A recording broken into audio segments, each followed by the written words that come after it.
जय हिंद दोस्तों, मैं निधिबेन चौहान। आज हम स्टार्ट करने जा रहे हैं अकाउंट का चैप्टर 5 जिसका नाम है हिसाबी समीकरण और धंधा के व्यवहार, जिसे इंग्लिश में कहते हैं accounting equation and business transaction. सबसे पहले इस चैप्टर का वेटेज है। फर्स्ट एग्ज़ाम में इस चैप्टर में से 4 मार्क्स जितना पूछा जाता है, जिसमें एक सम 3 मार्क का और एक MCQ होगा। द्वितीय परीक्षा में इस चैप्टर में से मात्र MCQ प्रश्न पूछा जाएगा 1 या 2 मार्क में, और वार्षिक परीक्षा में भी इस चैप्टर में से सिर्फ MCQ ही पूछा जाएगा 2 मार्क में। तो द्वितीय परीक्षा और वार्षिक परीक्षा में इस चैप्टर में से कोई सम नहीं पूछा जाएगा, मात्र फर्स्ट एग्ज़ाम में पूछा जाता है, और वो आज हम सीखेंगे। अब दूसरी एक इम्पॉर्टेंट बात, इस चैप्टर में स्वाध्याय में आप देखो तो मात्र एक ही सम है, जिसमें 19 ट्रांजैक्शंस हैं, और 3 मार्क में आपको इतना बड़ा सम नहीं पूछा जाता है। तो मैं टेक्स्ट बुक का सम नहीं कराऊंगी, लेकिन हम एग्ज़ाम ओरिएंटेड प्रिपरेशन करेंगे। 2-3 सम ऐसे करेंगे कि जो एग्ज़ाम में पूछे जाते हैं, मतलब सेम वैसे ही नहीं, लेकिन उसी प्रकार के पूछे जा सकते हैं। इस प्रकार के सम हम सीखेंगे। तो अब स्टार्ट करते हैं। सबसे पहले थोड़ी थ्योरी और उसके बाद डायरेक्ट हम सम स्टार्ट करेंगे। थ्योरी में कुछ ज़्यादा नहीं है। सेकंड पार्ट जो अकाउंट का है, उसमें हमें एक चैप्टर पढ़ना है वार्षिक हिसाब, और 11 मार्क का वार्षिक हिसाब का एक सम होगा जो बहुत बड़ा होगा, जिसे हम तब ध्यान से पढ़ेंगे। वार्षिक हिसाब में 3 प्रकार के खाते हमें बनाने होंगे। एक व्यापार खाता, दूसरा लाभ हानि खाता, और तीसरा आर्थिक चिट्ठा या बैलेंस शीट। जब कोई बिजनेस होता है तब ईयर एंड होता है, तब सबसे लास्ट में वार्षिक हिसाब बनता है, और उस वार्षिक हिसाब में एक पक्की तलपट होती है, जिसे इंग्लिश में बैलेंस शीट कहते हैं। बैलेंस शीट में 2 हिस्से होते हैं इस प्रकार से। लेफ़्ट साइड में जिम्मेदारी कहा जाता है और राइट साइड में संपत्ति लिखा जाता है। इस प्रकार बैलेंस शीट बनती है। वार्षिक हिसाब में यहाँ पे ज़रूरी है, इसलिए समझाते हैं। अभी थोड़ा समझेंगे, डिटेल में बाद में समझेंगे। बैलेंस शीट में दोनों साइड का टोटल बराबर होना चाहिए। मानो इस साइड 1 लाख, इस साइड का टोटल 1 लाख रुपए है, तो संपत्ति साइड का भी टोटल 1 लाख ही होना चाहिए। जिम्मेदारी, पूंजी दायित्व में 2 चीज़ें आती हैं। सबसे पहले पूंजी, और उसके बाद सभी देना आता है, या जिम्मेदारी भी बोल सकते हो। तो पूंजी और देना, ये 2 चीज़ें पूंजी दायित्व साइड आते हैं। और संपत्ति साइड सभी संपत्ति आती है। ज़मीन, मकान, फर्नीचर, यंत्र, रोकड़ शेष, बैंक शेष, ये सभी राइट साइड में आते हैं। दोनों साइड का टोटल हमेशा समान होता है। बैलेंस शीट हमेशा बैलेंस्ड होता है। अगर टोटल समान नहीं है तो सम में कहीं पर हमने मिस्टेक करी है, और इसके ऊपर से एक समीकरण बनता है A बराबर C plus L। A means assets, C means capital, L means liabilities, देना। ये दो तो ये एक समीकरण है A equal to C plus L। Assets संपत्ति, कैपिटल पूंजी, लाइबिलिटीज़ देना, जिसका उपयोग हमें इस चैप्टर में करना है। तो ये आपको याद रखना है, A equal to C plus L।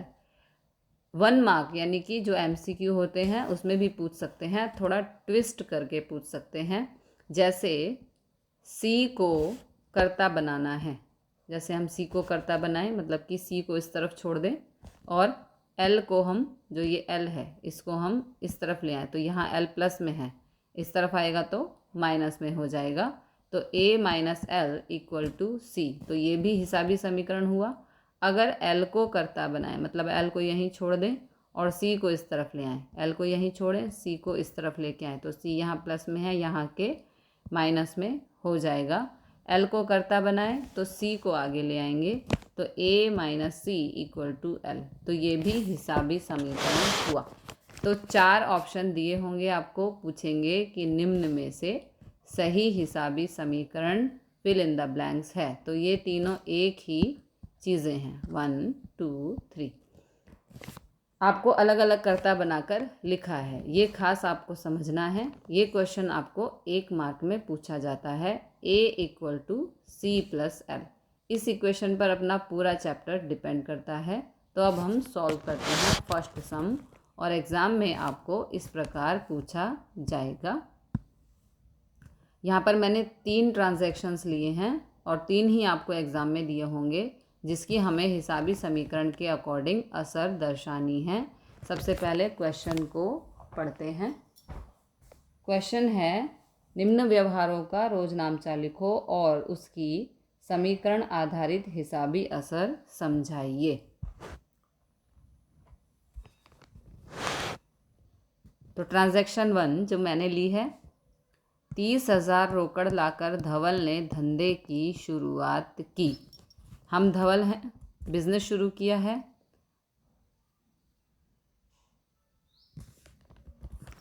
हम धवल हैं, बिजनेस शुरू किया। रोकड़ लाकर, रोकड़ धंधे में आती है, तो रोकड़ खाते उधार 30,000, पूंजी खाते जमा 30,000।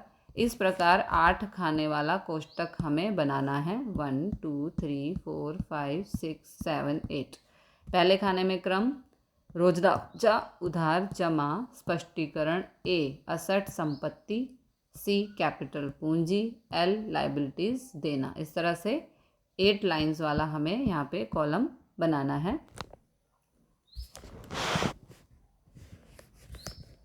उसके बाद ये जो समीकरण है इसके लिए, ये जो समीकरण है इसके लिए 3 खाने होते हैं, संपत्ति, पूंजी और देना।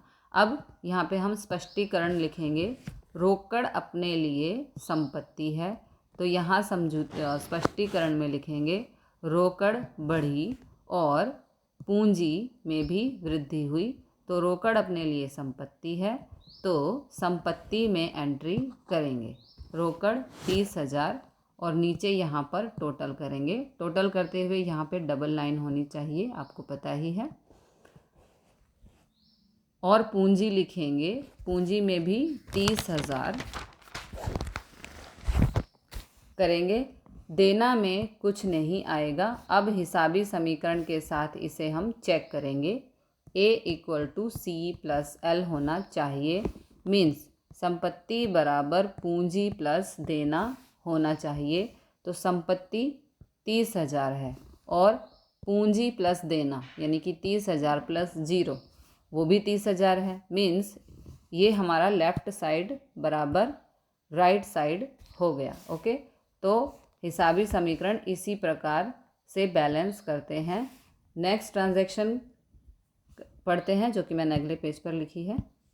5700 का फर्नीचर खरीदा। जगह की कमी होती है इसलिए आगे पीछे करना पड़ता है।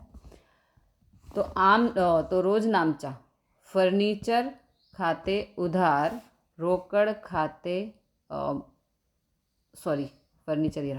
फर्नीचर खाते उधार 5700, रोकड़ खाते जमा 5700।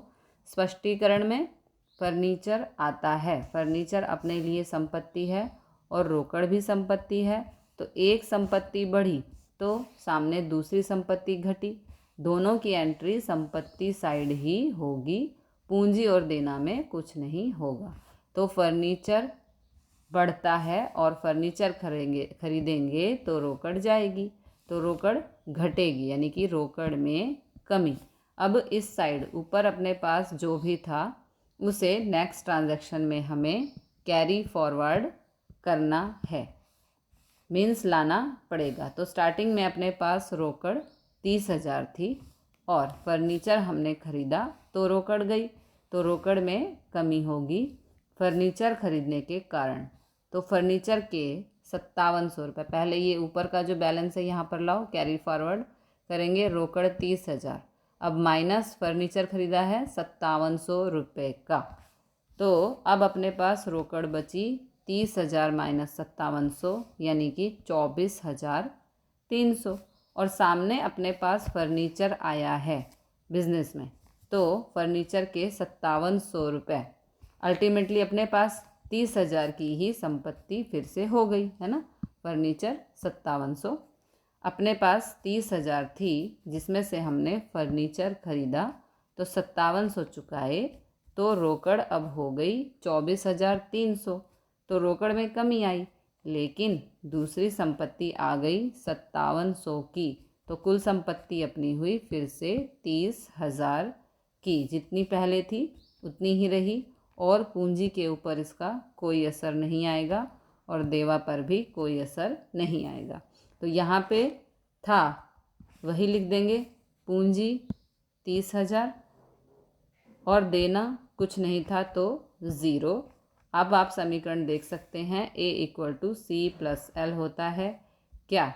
तो A संपत्ति 30,000 और C+L 30,000, तो दोनों साइड लेफ्ट और राइट बैलेंस हो गया। तो अब तक अपना सम करेक्ट है।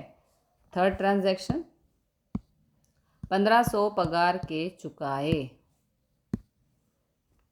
वेतन पगार धंधे का खर्च है तो उधार होता है, पगार चुकाते हैं तो रोकड़ जाती है, तो रोकड़ खाते जमा पगार खाते उधार 1500, रोकड़ खाते जमा 1500।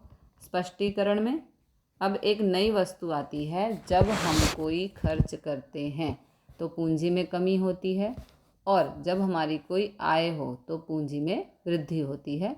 इतना आपको याद रखना है। तो खर्च करने से पूंजी घटती है, आय होने से पूंजी बढ़ती है। तो यहाँ हमने वेतन पगार चुकाया है, खर्च किया है, तो पूंजी घटेगी। तो स्पष्टीकरण में पूंजी घटी और सामने वेतन चुकाने से रोकड़ जाती है, तो रोकड़ अपनी संपत्ति है, तो संपत्ति में भी कमी हुई तो रोकड़ घटी। तो जितनी कमी संपत्ति में हुई उतनी ही कमी पूंजी में भी हुई। अल्टीमेटली इक्वेशन बैलेंस हो जाएगी, दोनों साइड समान चेंज होता है, तो लास्ट में कोई चेंज नहीं आएगा, दोनों साइड बराबर ही रहेगा। तो संपत्ति में रोकड़ लास्ट में अपने पास थी 24,300, तो यहाँ पहले लिखेंगे रोकड़ 24,300, इसमें से हमने पगार चुकाया 1500। ओके, इसमें से हमने पगार चुकाया है 1500, तो अब अपने पास रोकड़ बचा 22,800 और फर्नीचर अपने पास पड़ा है, तो ये लिखना पड़ेगा 5700। तो कुल संपत्ति अपने पास रही 28,500 और सामने हमने खर्च किया है, पगार चुकाया है, तो पूंजी घटेगी। तो पूंजी अपने पास 30,000 थी, इसमें से वेतन के चुकाए 1500, तो ये घटी और 28,500 रह गई और देना में कुछ नहीं चेंज हुआ। तो आप देख सकते हैं जितनी संपत्ति में कमी हुई उतनी ही पूंजी में भी कमी हुई। तो A = C+L यहाँ पर भी फॉलो होता है। तो आपको 3 ट्रांजैक्शन एग्जाम में पूछे जाते हैं। नेक्स्ट वीडियो में इसी प्रकार के सम हम सीखेंगे। तो मिलते हैं अगली वीडियो में अगले क्वेश्चन के साथ। तब तक के लिए जय हिंद, जय भारत।